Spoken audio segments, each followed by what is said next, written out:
Hi there, it's Jenna, and it is also week 3 of my little Halloween series of emails. Today, I want to talk to you about why everyone is so terrified of sugar. And to give you a little background, um, I love horror movies. And that started when I was a kid and wasn't allowed to watch them. And so I would sneak down to the Hoploskis' house down the block and watch Poltergeist on HBO. And part of what made me love horror movies was because I wasn't allowed to see them. And they became sort of this forbidden fruit. And then the other reason is because there was something about being able to experience the surprises and the fear in an otherwise safe environment that felt exhilarating to me.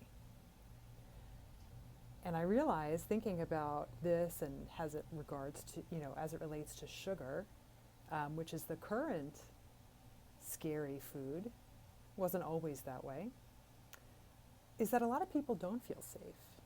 And that there's a lot of concern that something really bad will happen if they let themselves eat sugar.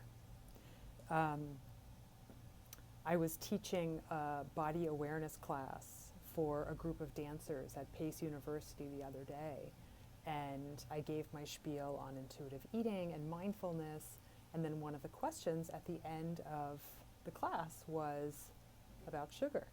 And specifically, this student felt that he was addicted to it and could not control himself around it. And the first question I asked him was whether or not he had been restricting it. Because just restricting it has that effect of creating both a physiologic drive for something, and because sugar is necessary to us physiologically, and then psychologically, we naturally want what we think we shouldn't have, even if we're the ones imposing the limitation on ourselves. And so the current hysteria around sugar has to do with a lot of different things. It starts with fear and paranoia that our bodies can't self-regulate. And I'm very sensitive to this, as you know, because I have a little one at home and I see him self-regulating. And sure, he likes sweet things. We come out of the womb liking sweet things. But he also likes savory things and neutral flavors and different strong flavors. And we all have this natural ability if we don't mess it up. And oftentimes we're not the ones who mess it up for ourselves. It's the people who care about us most who mess it up. There's also some kind of strange, maybe puritanical fear of what gives us pleasure. And this idea that if something causes pleasurable neurotransmitters to be released, that it's addictive.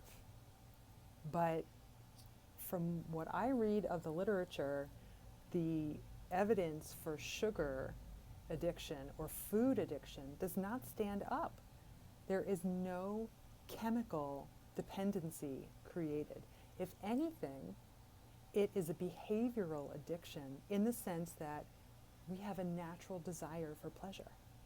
We have a natural distaste for discomfort. And so eating, particularly eating highly palatable foods, as they say in all the rat studies, becomes one of the ways in which we express this preference for pleasure and almost an intolerance for pain. So, what do you do with this information? If you are someone who has a fear of sugar, who feels that you're addicted to it and that you can't control yourself around it, please have compassion for yourself. Please be gentle with yourself. This was not an original idea on your part. This was something that was planted in your brain by people who benefit from it, and also people who are similarly hurt and similarly trying to protect themselves from the things that they fear. Ask yourself if trying to avoid these foods has given an additional charge to your desire for them and your feelings of being out of control around them. And please also make sure that you're getting your basic needs met. That is the needs for sleep, for water, for adequate food intake, including adequate carbohydrates, and having sources of pleasure and comfort and rest in addition to sleep. So enjoy the holiday of Halloween. Whether or not you choose to indulge in sugar, that's up to you.